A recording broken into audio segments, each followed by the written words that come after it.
Hey everybody, we're getting ready to go for a Jeep ride today. It's 4th of July, and we'll see if this thing's gonna crank up. It's been setting quite a few days, so chances are gotta kind of crank it a little bit.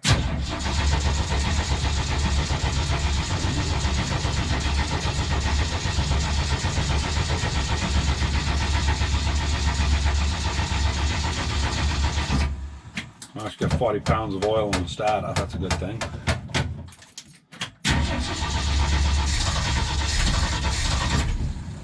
She's getting fuel. If you start it within 4 days, it'll run slicker than hell. Start right up quick.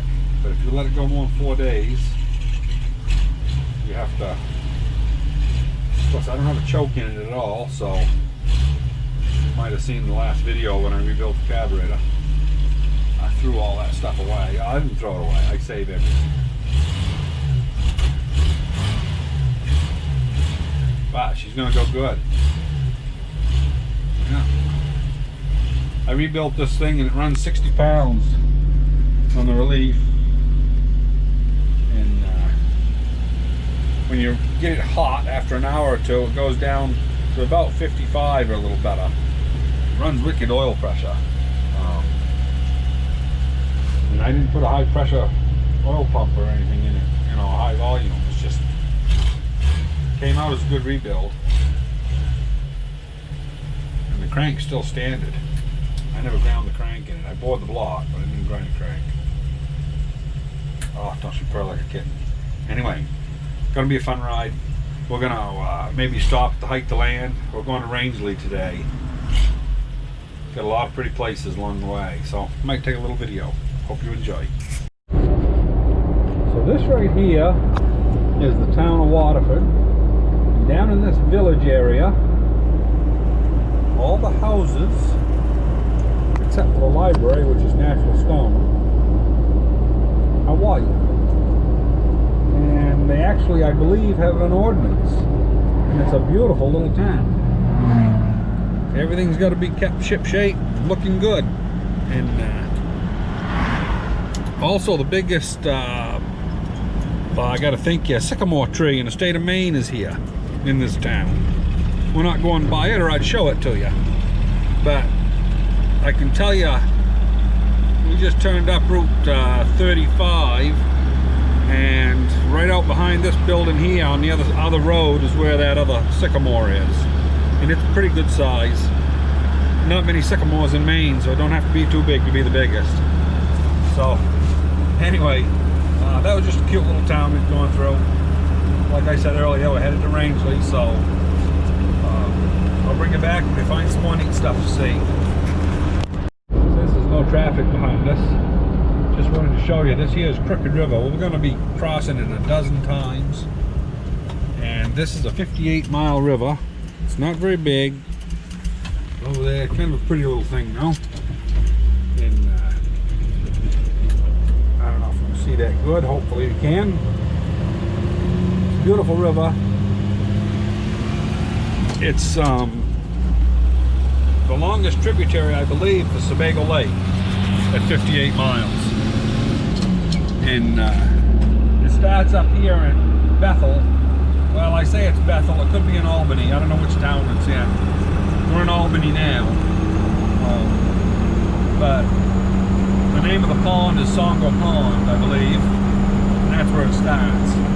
But anyway, just a pretty little river. And it's long for this part of the country. Little logging operation. Anyway, we'll talk to you later. This is Songo Pond. This is probably a mile and a half, maybe 2 miles long at best. Probably a quarter of a mile wide. Anyway, that's where that Crooked River starts from.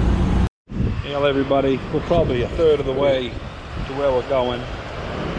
And this is the Androscoggin River. And it's quite a river. I don't know how many mills are on the length of it, but there's a big paper mill just behind these trees. This up here is a big hydro station, running some pretty good water. So anyway, kind of neat. Talk in a minute. These Indian figures are kind of cool. You know, they represent what the Native Americans did. You know, they got baskets full of fish, and they got a metal campfire over here, and this is just a person walking, person sitting down, getting ready to cook a fish over on that one. Somebody cut them out just with a torch. You know, this was all done before CNC plasma cutters and everything. You know, somebody just whittled them out, and they're down here on this ledge, so everybody that comes down here can see. That bridge is kind of in the way, but you can see the steam coming up from one of the stacks and the mill. That's where the mill is right over behind all them buildings. Anyway, we're gonna drive through town and get heading up into the real backwoods of Maine. You know, once we get out of this city here, we're pretty much just real rural, so we'll be talking to you. So anyway, this little map here, you know, we're sitting here, and that river actually comes down and goes out by Route 2, but we're gonna follow this Route 17 up through Byron to Rangley. You can see up there, it says get you focused in here. Yeah, it says there to Rangley. Anyway,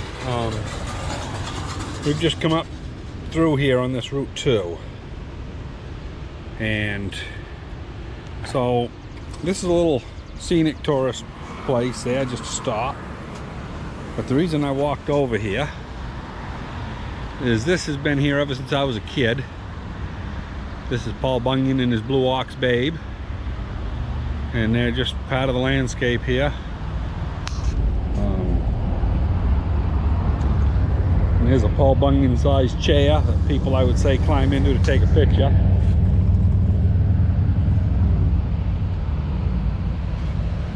I don't know if we can get this close enough that it's readable or not, but you might have to pause the camera. So anyway, hopefully you can read that if you stop it a little bit. It's a pretty big chair, about 4 feet across, and yeah, there's the Blue Ox. So anyway, hope you enjoyed. We'll get some more photos in a minute.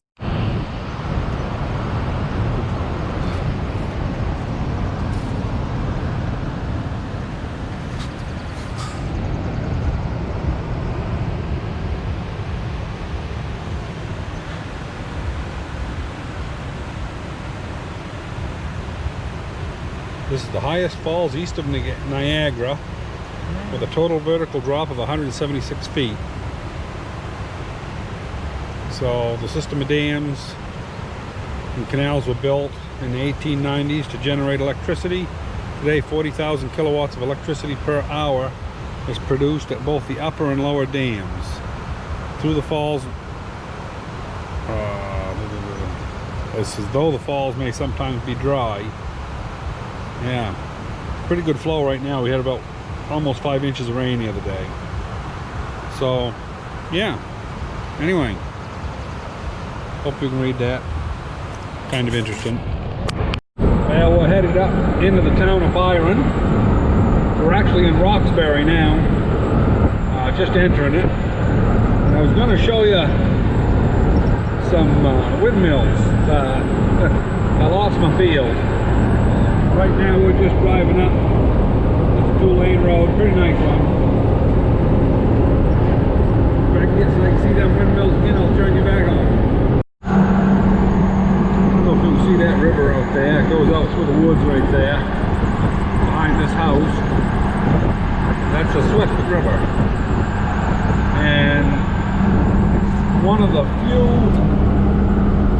very few rivers in the state of Maine that produces enough gold that people actually go there and pan gold. I've never been able to find any, but I've fussed around with it. Typical main roads are rough. But anyway, this is going to go on up to the town of Byron, I believe it is. And At that point, it goes to the east branch and the west branch of the Swift River. And there's quite a gorge there. I don't know if we're going to have time enough to stop or not. I'll talk to the wife about it. We're actually supposed to be up Rangley at noontime, so I guess if I hold you on here for a minute, I'll show you the windmills. They've got some beautiful windmills up here. Those big 250-foot windmills. Most of them are running. A few of them aren't. But up there on the hill. So anyway, there's a lot of depressed economy up in this part of the country. This is part of the Appalachian mountain chain, and not everybody up here is rich, but they're good people. You know, nothing wrong with the people themselves. There's just not a lot of money to be had up here. There's a interesting place right there that's all built underground. I was talking to the guy about 2 weeks ago. Matter of fact, I think he owns all this land across the street. Yeah, there's them windmills up there. Kind of a neat place. So I'll bring you back when we get up to the falls. So anyway, we're here at Coos Canyon. This is on the lower side where normally people don't go. It's a camping area off here to the right. You can see somebody's canopy out there. But yeah, this is the Swift River. And this is what makes it famous, so these set of falls. And people up there enjoying it. I better keep a hold of that toddler. He's pretty young to be out there. But yeah, parents say they do things with young kids I'd never do. But anyway, you can see all the wormholes there where swirling water has chewed that away. Real pretty here. So anyway, just thought we'd stop and show you that.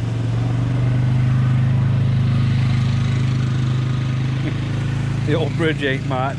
That four-wheeler went across it, it goes up and down about a ½ inch. Anyway, we'll talk to you later.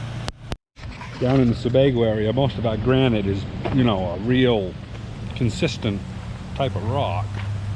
Up here, I don't even know if this is all granite or what type of rock it is. It's a lot different than what we have to home. A lot of stratification. You know, I'm not sure if this is sedimentary or not. Could be. And yet you look up there at the further end, looks like normal granite. So there's quite a mismatch of stuff here. Anyway, I'm gonna let you go. We'll talk to you later. This is kind of an interesting sign. A lot of places I've never been to, but the height of land, we're heading there. So, see you. Well, everybody, I was walking to the Jeep and I happened to see this sign. This is kind of interesting reading. It's basically that Coos Canyon was bought by the town through a lot of other people's efforts. And you know, if you want to read it anymore, just go ahead and pause it. I don't know if you can make out that load strip, but that's an airport. Private one up here in the country. No hangar or nothing, but they just keep it mowed in case somebody wants to fly in. You can see the stakes out there that mark it off where they mow. Anyway, it's just wide open road up here and a lot of it. I'll bring you back to something interesting. So we just passed a sign. We're in Township E. That's the letter E. And get up to this part of the country, probably 50% of the land is, you know, it's all inhabited with people, but it doesn't have town offices or anything. It's all just run by the state. So this is Section E anyway. And talk to you later. We just passed a sign that said Rangley Area Information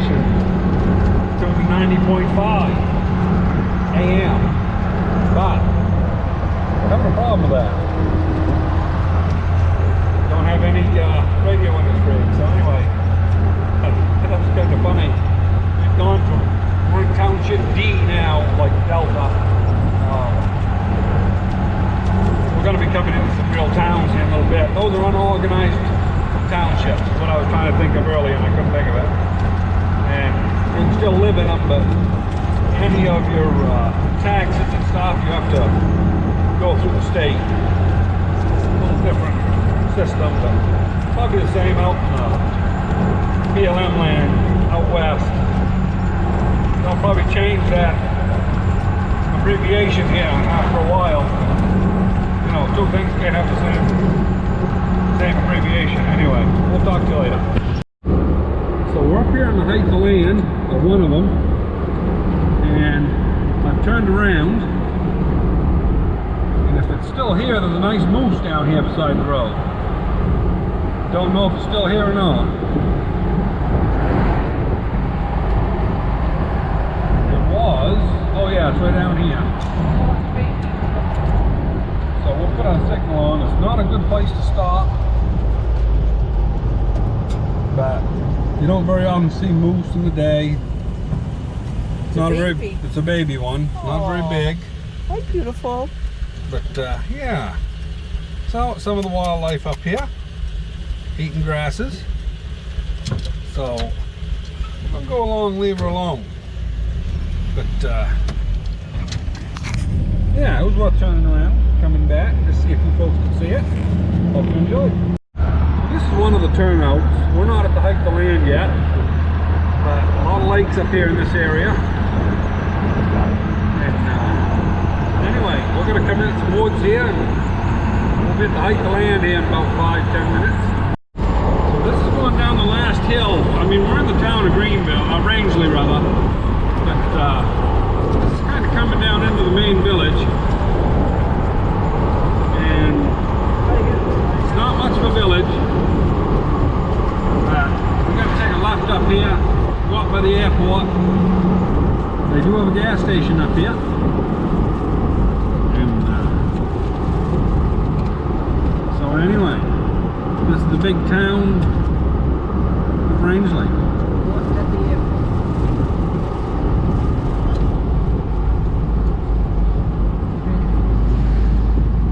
I actually thought that was the road right there, but maybe not. They didn't have an airport.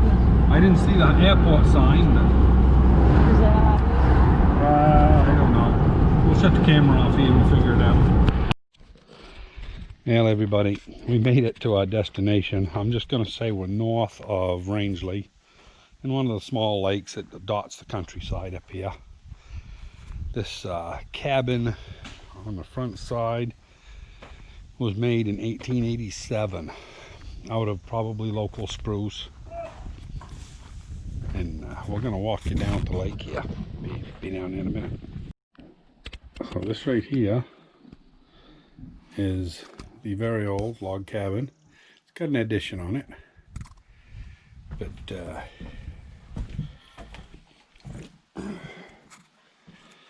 this is the lake. We're about probably 100 feet back. Quite steep. I mean, it drops right off. But this is old school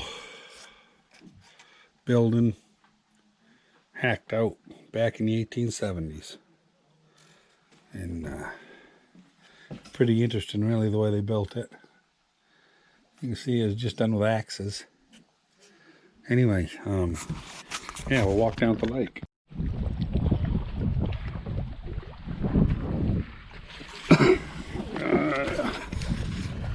So anyway, this is what it's all about. Sitting here on the dock. I don't know how many pounds of meat I just ate, but it was a heck of a steak. Potato salad and a vegetable salad. And then for dessert we had homemade rhubarb pie, ice cream. I didn't eat any of it because I don't like strawberries, but they had strawberry shortcake, whipped cream, and all that. I mean, quite a feed here, but you know, it's a beautiful place, quiet. We was down here this morning before we ate. Malone was out here, They're pretty big. It was only out here about 50 feet. So I'd show you the other side of the pond here, but real close here is people swimming and stuff. I'm not going to take pictures of other people. So anyway, I hope you enjoyed. You know, people always wonder what all the fuss is up in Maine. Well, this is what it's about. You know, people want to be able to get out of them cities, sit here in a chair, take a nice deep breath and exhale, and just go, yeah, you know.